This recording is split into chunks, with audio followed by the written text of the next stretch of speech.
This is a rice pulling coin. In this video, I will show you the electric test.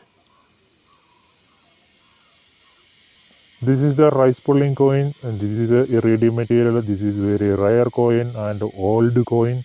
In this video, I will show you the rice pulling coin test with the LED lights. This is a LED, normal LED, 3-volt LED.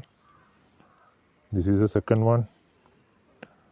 We can use any type of LEDs with a 3-volt LEDs. The LED getting glow up. The only LED lights are working with this coin because the coin produce the less amount of current, around 20 or 30 milliamps. Look how is the LED will work.